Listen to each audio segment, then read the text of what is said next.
আসসালামু আলাইকুম। আমি আজকে আপনাদেরকে আবায়া সেলাই করে দেখাবো। এটার কাটিং ভিডিওটা আছে, আপনারা ইচ্ছা করলে ঘুরে দেখে আসতে পারেন।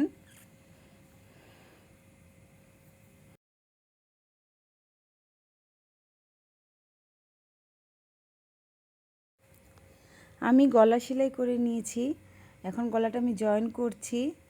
আমি কিন্তু আবায়ার কাট কাটি নেই, আপনারা যারা কাটিং ভিডিওটা দেখবেন তারা খেয়াল করবেন। আমি কাট না কেটে আবায়া গলা জয়েন করতেছি। দেখেন কিভাবে জয়েন করতেছি। প্রথমে আমি মার্ক করে নিয়েছিলাম, আপনারা প্রথমে দেখেন আমি মাঝখানে মার্ক করে দুই সাইডে 2.5 ইঞ্চি করে নিয়ে টোটালি 5 ইঞ্চি রেখেছি আমি এটাকে। এখন চাপ সেলাই দিয়ে নিচ্ছি, দেখেন গলাটাতে।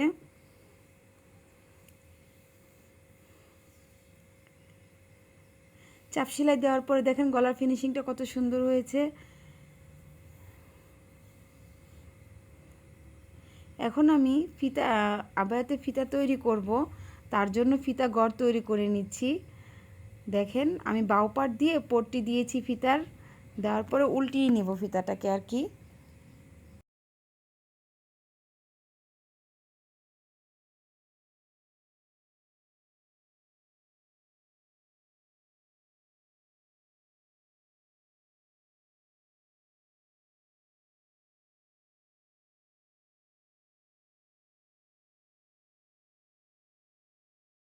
আলাদা করে আমি 1 ইঞ্চি পরিমাণের পট্টি কেটে রেখেছিলাম।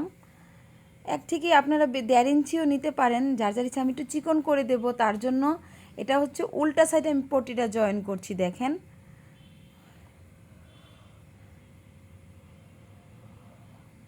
আমি 1 ইঞ্চি পরিমাণ রাখবো, তার জন্য নিয়েছি। দেখেন আমি যেভাবে সেলাই করছি, আপনারা ঠিক এইভাবে সেলাই করবেন।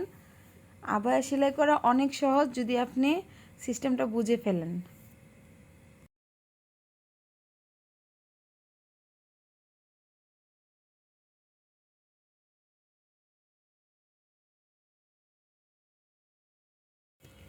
আমি এখন ব্যাক সাইডে করে নিচ্ছি।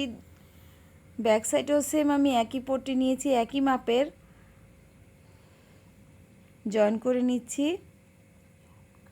আমি মার্ক করে নিয়েছিলাম যেন সুবিধা হয় আমার সেলানোর জন্য। আপনারাও মার্ক করে নেবেন, তাহলে আঁকাবাঁকা হয় না আর মাপটা সেম সুন্দর থাকে।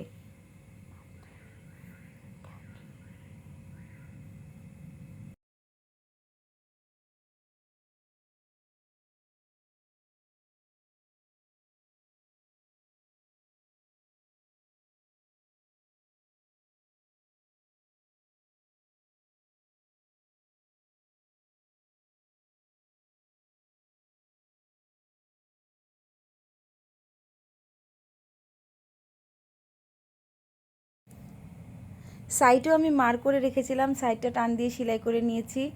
সেম দুই সাইড আপনারা মার্ক করে নেবেন। আবায়াতে এটা বাউ পাটে সেলাই করতেছি, কিন্তু আবায়া বাউ পাটে সেলাই করতে হয়। দেখেন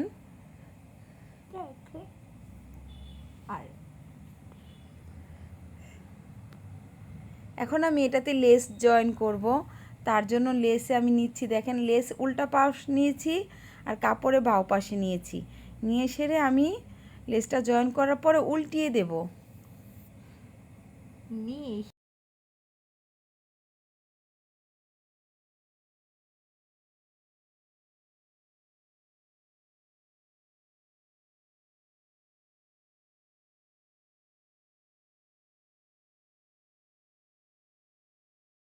দেখেন জামাটা কমপ্লিট হয়ে গেছে। আমি এখন এটার ভিতরে ফিতা জয়েন করে নেব। আলাদা করে আমি ফিতা তৈরি করে নিয়েছিলাম। এখন দেখেন ফাইনাল লুকটা কত সুন্দর লাগছে আবায়াটা। এটা আমি একটা ওড়না দিয়ে তৈরি করেছি, আপনারা ইচ্ছা করলে 2.5 গজ কাপড়ও তৈরি করতে পারেন 2 হাত বহরের। যদি আপনাদের কাছে আমার এই আবায়া সেলাইটা ভালো লেগে থাকে তাহলে প্লিজ সাবস্ক্রাইব করবেন আর পাশে থাকবেন। আল্লাহ হাফেজ।